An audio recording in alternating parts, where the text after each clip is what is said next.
Bem-vindos ao Grupo Marco, estamos no Nova Geração 168, o Espírito e suas necessidades. Queremos agradecer de coração a todos vocês e também, em particular, aos seguidores do nosso blog. Vamos hoje concluir dois itens do capítulo 6, tá certo? A gente está no capítulo 6 da segunda parte do Livro dos Espíritos. Hoje a gente conclui, o item que trata, o item 3, que se chama Percepções, Sensações e Sofrimento dos Espíritos, né?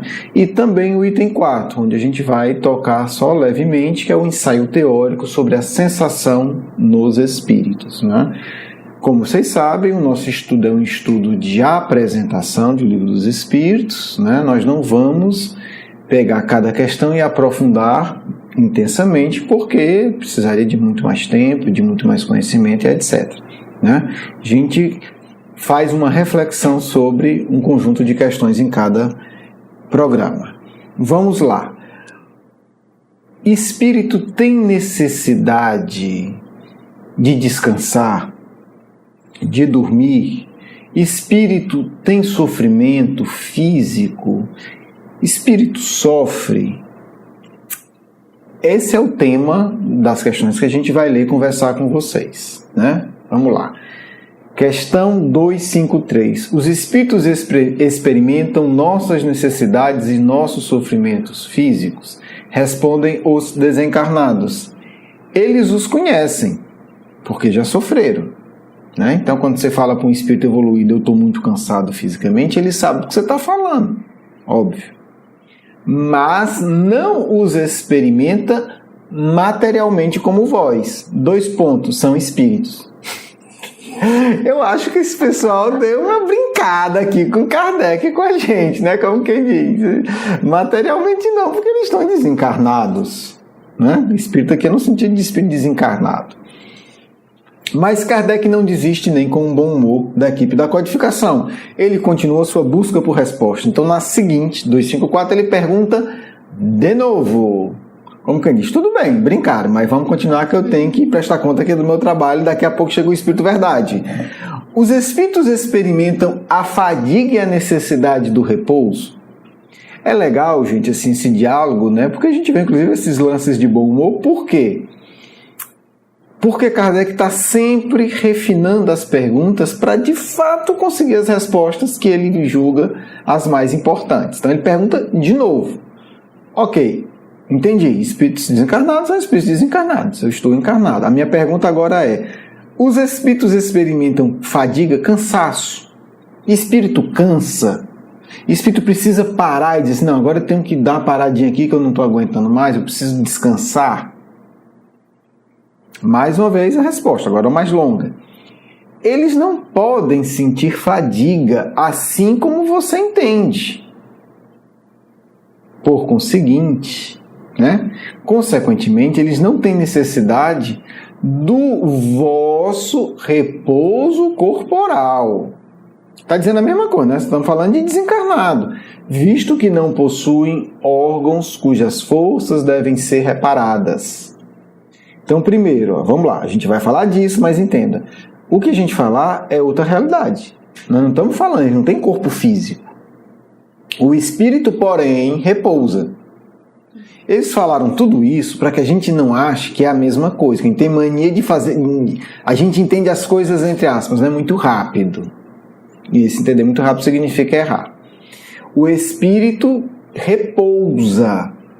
Em que sentido? No sentido de que não está em atividade constante. Então, o espírito ele tem momentos de mais e menos atividade. É isso? Se você quer chamar isso de repouso, pode chamar.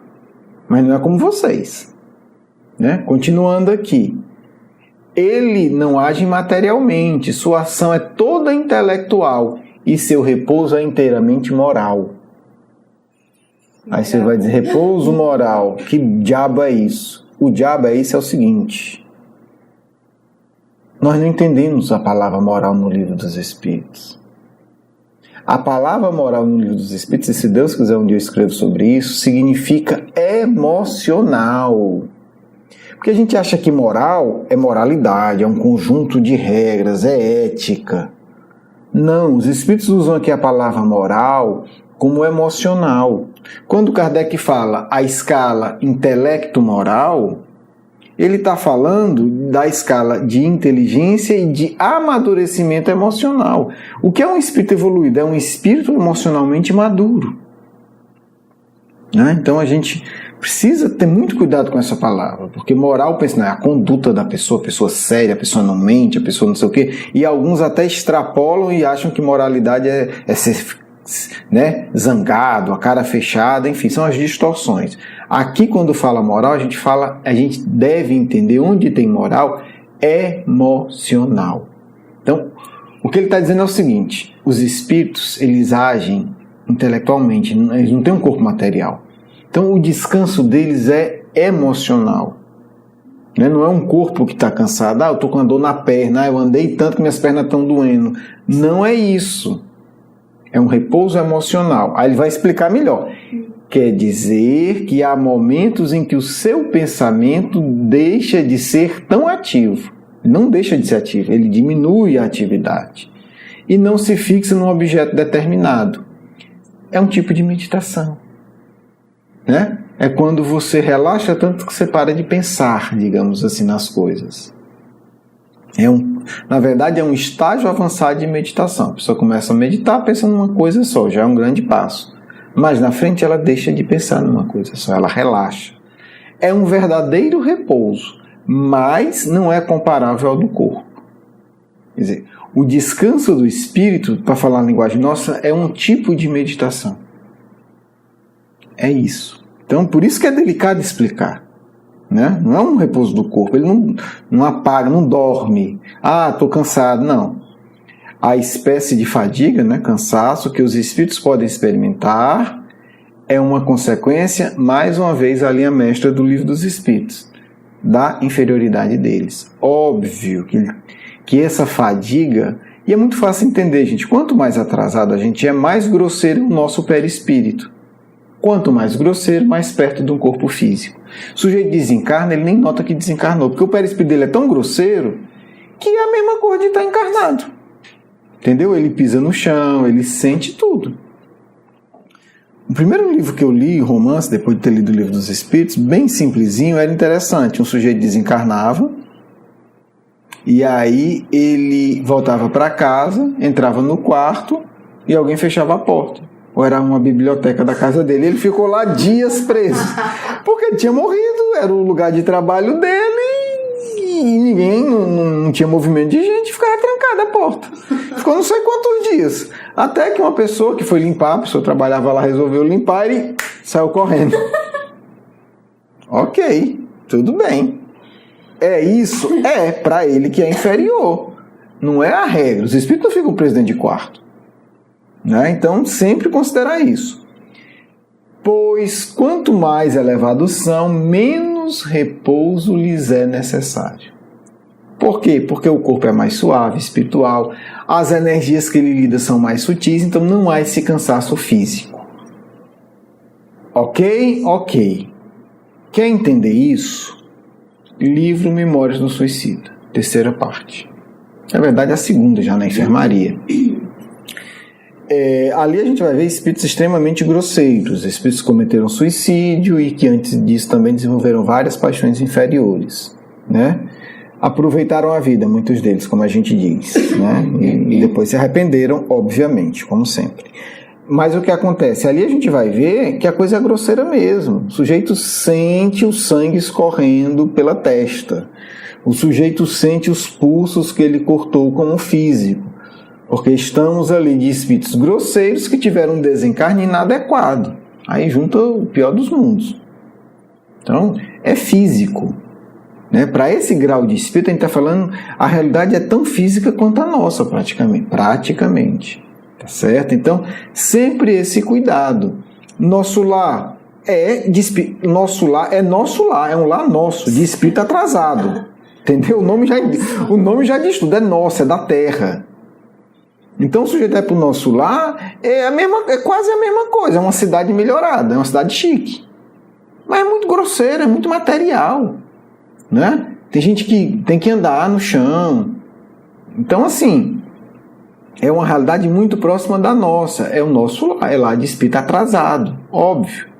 Tá certo? Então, tudo que a gente fala aqui do Livro dos Espíritos tem que entender, né? Estamos falando, espíritos superiores não tem essa necessidade de repouso, eles param um pouco, eles fazem uma espécie de meditação rápida e ali ele renova o dia dele. Então, é um outro indicador real. Vamos agora para talvez o tema mais interessante do nosso encontro. Quando um espírito diz que sofre, experimenta que tipo de sofrimento? Agora Kardec inverteu. Porque nas outras duas, né, ele ainda passou por essa brincadeira aqui. É espírito. Ok. Kardec inverteu. Porque ele não vai perguntar, o espírito diz que está com isso. Para ouvir de novo, ele é espírito. Então Kardec agora inverteu. Presta atenção, vamos falar de duas questões. Olha que legal, Kardec não é besta, né? É para brincar, mas ele dá conta do trabalho dele. Quando um espírito diz que sofre, ele experimenta que tipo de sofrimento? Por que Kardec está perguntando isso? Porque ainda hoje, todo mundo participa de mediúnica, sabe? O espírito chega lá dizendo que está morrendo de frio, está morrendo de fome, que o corpo está queimando. Só que Kardec não ia perguntar isso, que eles iam dizer, Kardec, é espírito. Então, os espíritos respondem, angústias morais, que o torturam mais dolorosamente que os sofrimentos físicos. Aí Kardec agora faz a outra pergunta. Mas aqui tem espírito que diz que está sofrendo de frio e de calor. E aí, agora o problema é teu. Me responde isso. O que é que eles dizem? Deve ter olhado e disse, esse Kardec é danado, pegou a gente. Aí eles vão responder o quê? Lembrança do que haviam padecido durante a vida. Só que detalhe, gente. Olha como é sutil a compreensão espiritual. É uma lembrança, mas algumas vezes é tão penosa quanto a realidade. Então, o espírito que está dizendo na mediúnica que está doendo, que está pegando fogo, é uma lembrança. Mas a lembrança é do passado, mas o sentimento é real. É frequentemente uma comparação através da qual, por falta de outra palavra melhor, exprime a situação deles. Quando se lembram de seu corpo, experimentam uma espécie de impressão, isso aqui o suicida tem muito, tal como se tira um casaco e se acredita ainda usá-lo algum tempo depois. Parece simples, mas eles estão lidando com coisas muito sofisticadas aqui. Eles estão lidando com lembrança. Voltamos para a regressão de memória. Algumas técnicas você lembra do passado, mas você sente de novo. É a mesma situação. Então, a lembrança é algo que traz a sensação para o presente. Isso é muito interessante. Todos vocês já viveram isso. Talvez alguns não tenham consciência. Você se concentra e você começa a lembrar alguma coisa, você revive. Tanto é que tem a famosa história, né? Lembrar é viver. Ou recordar é viver. É isso. Então, é uma lembrança, mas a dor daquele momento é real para quem está vivendo. E a outra coisa é a comparação. Todos nós fazemos isso toda hora, né? Você está sentindo uma coisa e diz, meu Deus, eu vi aquela pessoa e senti um frio. Não é um frio de temperatura. O tempo da sua cidade não mudou porque você olhou para alguém, né? Vai olhar aquela pessoa, um frio, uma coisa ruim ou uma coisa boa. Encontrei fulano, senti um calor na alma, me senti aquecido, me senti reanimado. Não é assim que a gente fala? Porque quando a gente morre, a gente não pode falar assim. É uma linguagem metafórica, que às vezes se confunde mesmo com o real, mas é uma linguagem metafórica. Então, a gente tem que ter todo esse cuidado, porque a percepção do espírito desencarnado é diferente da percepção nossa. Então, são sempre termos de comparação. Quer complicar um pouco mais? Vamos lá. O espírito, quando evolui muito, ele perde o seu corpo espiritual. Ele perde o perispírito. Ele é uma luz. Porque, na verdade, o perispírito não é o espírito. O perispírito é mais um corpo. Então, a coisa, segundo dizem, né, os espíritos superiores, vai ficando tão sutil que tem uma hora que ele não precisa mais ter nem perispírito. Ou o perispírito é tão sutil, tão sofisticado que se confunde com o espírito. O sujeito é só uma luz. Vale, não tem perna, nem braço, não tem orelha, não tem nariz, nada. Óbvio que se ele vier para um planeta como a Terra e quiser se apresentar, ele pode, como diz o livro dos Espíritos, ele pega os frutos da Terra e forma um corpo que ele quiser. Um corpo espiritual. Mas no dia a dia dele, ele não tem corpo. Dia a dia é a forma de falar, né? Na vida regular dele, no cotidiano de um espírito desse nível, ele não tem corpo. Ele não tem olho, ele não tem boca. Como é que ele se conhece e se encontra no bate-papo? Eu posso chutar, né? Pela intensidade da luz, pela coloração, pela vibração. É muito estranho. Eles devem dizer o mesmo da gente. Então, como eles estão mais perto de Deus, talvez eles tenham mais razão, tá certo? Então, são sempre comparações. A gente vai ter sempre que ter esse cuidado ao conversar com os espíritos sobre uma realidade que não é a nossa realidade direta. Porque é outra coisa. A coisa é tão sutil que a gente vai ver espíritos que, para se comunicar em colônias espirituais, eles têm que passar por uma verdadeira materialização. Eu sei que tem gente que diz que materialização é coisa de espírito atrasado, mas são pessoas que pensam que conhecem o espiritismo. É outro assunto. Mas no plano espiritual, a materialização de espíritos, eles são tão evoluídos que, para espíritos desencarnados como nós, atrasados, vê-los, eles têm que se materializar. E tudo é proporcional, gente. Mesmo André Luiz, que é um espírito ainda, né, necessitado, como ele coloca, quando ele vai para regiões muito inferiores, ele mesmo tem que se tornar mais grosseiro. Porque a vida é feita de escalas quase, do nosso ponto de vista, praticamente infinitas. Então a gente fala superior e inferior, é sempre relativo. Existem muitos espíritos hoje na Terra, em regiões inferiores, que em relação a nós somos evoluídos em relação a eles. São espíritos que ainda não conseguem reencarnar. Né? São espíritos que estão em estado de loucura há milênios. São espíritos que se animalizaram, estão se animalizando ao longo de muitos séculos. Então, em relação a eles, nós estamos numa situação muito melhor. Estamos mais perto de Deus. O critério é sempre Deus, óbvio. Então, assim, é importante a gente ter atenção para essa linguagem e entender que existe uma escala de percepção praticamente infinita. E aí a gente conclui falando o óbvio. Quanto mais sutil o espírito, mais prazer ele sente. O prazer é mais intenso, é mais profundo, é mais duradouro. Por isso, a gente vê mesmo sábios encarnados que dizem, olha, o que para vocês é prazer é algo tão limitado, né? O prazer sexual, o prazer disso, o prazer daquilo. O prazer que eu tenho em contato com as esferas superiores, e nós não estamos falando de dizer que é impuro, inclusive indivíduos que tiveram prazer sexual. Mas o prazer que eles alcançam através de um contato mais profundo com as esferas superiores é tão melhor que ele diz, olha, não se trata de dizer que não presta, porque eu tenho um negócio muito melhor. Porque ele está sutilizando o corpo espiritual dele. Então o prazer é muito mais profundo. Por isso que no livro dos Espíritos, os Espíritos colocam, olha, o prazer que vocês sentem aí, seja o que for, para nós é tão grosseiro que é quase um desprazer. Então, essa percepção do espírito, à medida que ele se purifica, ele sente prazer tão maravilhosos que eles têm pena da gente. Marcos, na época do Cristo, está no livro A Grande Espera, os essênios, né, Marco, Lisandro, Bezerra de Menezes e Eurípides, tem uma hora que eles comentam.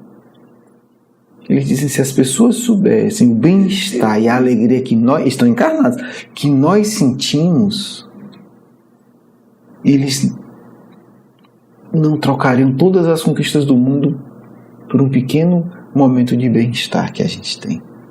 Então, esses espíritos olham para a gente com compaixão e com ternura. Porque eles alcançam, ainda encarnados, um prazer tão intenso e tão profundo que eles olham para a gente e dizem, coitado, eles não têm isso. Exemplo mais recente para concluir, Dr. Bezerra de Menezes. E o Bezerra de Menezes não era um indivíduo avesso ao mundo, né? Assim, é um indivíduo que, né, teve uma vida sexual ativa e é muito evidente como ele coloca, ele adorava as experiências sexuais que ele tinha com a esposa dele. Então, não se trata disso. Mas do meio para o fim, digamos, da existência, ele começa a se espiritualizar tanto mais que aquele prazer que ele adorava se torna pequeno. Não é fugir, não é negar. É porque é uma coisa muito melhor. E ele passa a nos olhar com tanto amor e tanta compaixão pelos nossos sofrimentos, que ele desenvolve, ou já tinha, não sei, ou desabrocha, ou volta. E é verdade, gente, eu não vou esticar aqui, mas é verdade. Ele tinha um poder de curar com um olhar. O olhar desse homem cura. E curou muita gente. Por quê?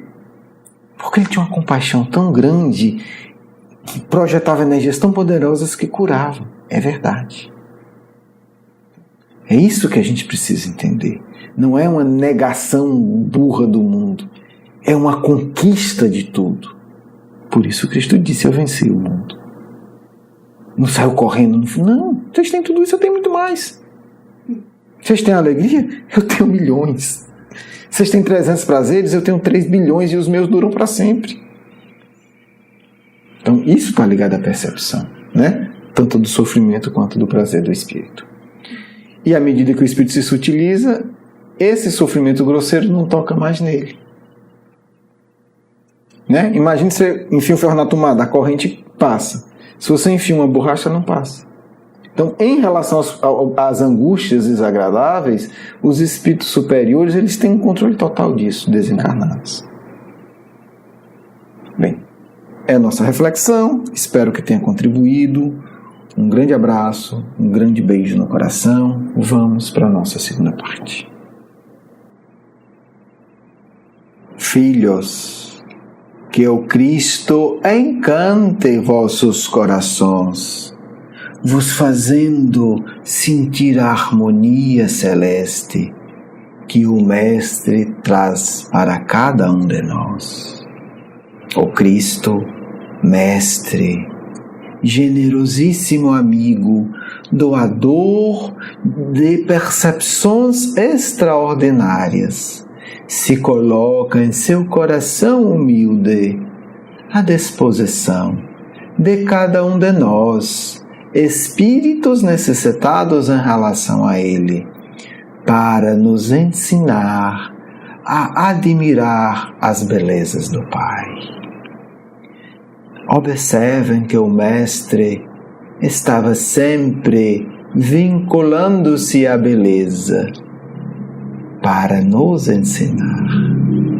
Quantas vezes não foi ver o pôr do sol?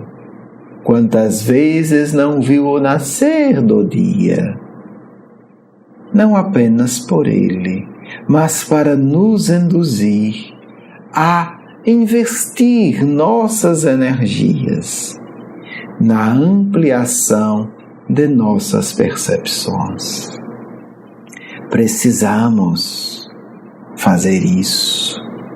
Precisariam todos os espíritas meditar em quantos exemplos extraordinários o Cristo enviou para cada um de vocês para mostrar esses ensinos.